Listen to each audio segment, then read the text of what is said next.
What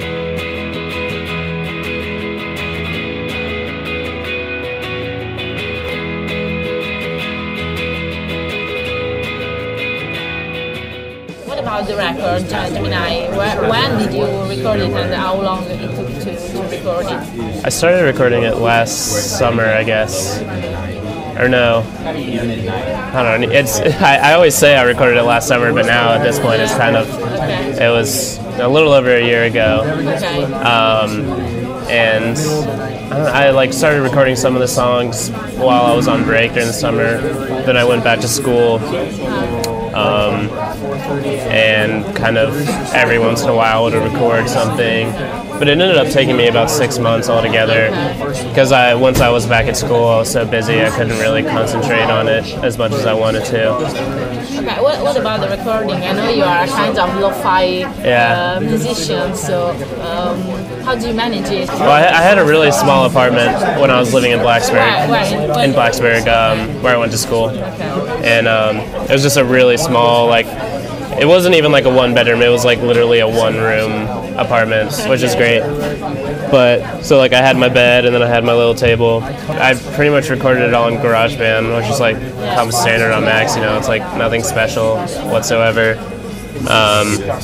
But that's kind of just what I had to work with, you know. I didn't have a lot of money. I still don't have a lot of money, but you know, I kind of used what I had on me. It was just like, you know, guitar, bass, synth. So I had some kind of, you know, terrible mics laying around that I used. Many reviews said that the main feeling is nostalgia. Which feeling did you put in the record from your point of view? It's easy to say that it's like a nostalgic record, which it is in a lot of ways for me, just because I'm a pretty nostalgic person. You know, I get really connected to certain memories, or a lot of people say that it's sad, it's a sad album, but I don't really think of it. To me, it's kind of like as even as it can be. It's happy but sad at the same time, you know.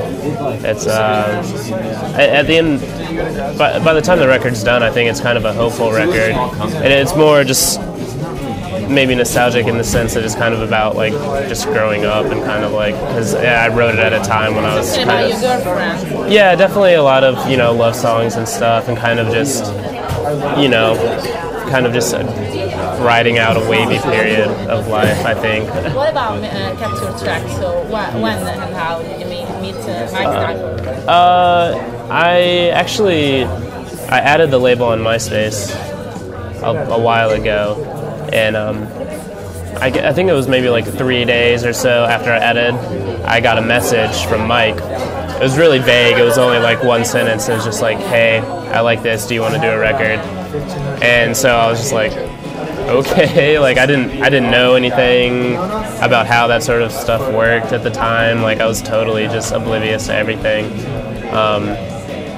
So yeah, I mean, which looking back on it now, that's crazy that he would I only had like 3 songs on there, and he just asked me to do a record. So did he ask you to make a record? Yeah, I hadn't planned on making a record, but it's funny because I don't think I would have made this record if you know, he hadn't asked for it, you know, in a weird way. But yeah, I've you know, met him since. I'd hang out with him every time we're in New York. Like he's a really good guy. He really like took a chance by putting out my record, and I think it's really worked out for both of us. So.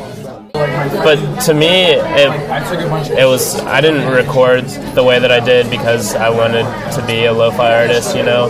Like that's never been an interest to me. That's kind of just what I had, you know, and that's the reason why I did it. So it wasn't like a choice for me. I didn't purposely, you know, record this album in a lo-fi manner because that's what I wanted. If it was up to me, I would have recorded it in the studio. Yeah. Like hopefully the next one will be recorded in the studio. Like I'm very much interested in like, you know, so you are high quality recordings. Oh yeah, I thought you were most interested in lo-fi and homemade recording. No, I'm very, I don't know how to say it. I mean, I love a lot of lo-fi artists, but it's not the path that I would have chosen. Okay. It's not like, yeah. And I think for a lot of people it's kind of like that, and I think it's a lot of times people that make lo-fi music kind of get lumped into this it's almost like lo-fi now as a genre. But to me, like when I think of lo-fi music, I think of that kind of like garage rock sort of thing. And for me, I'm making like dream pop music. Like it just happens to be kind of like not the best quality recording possible.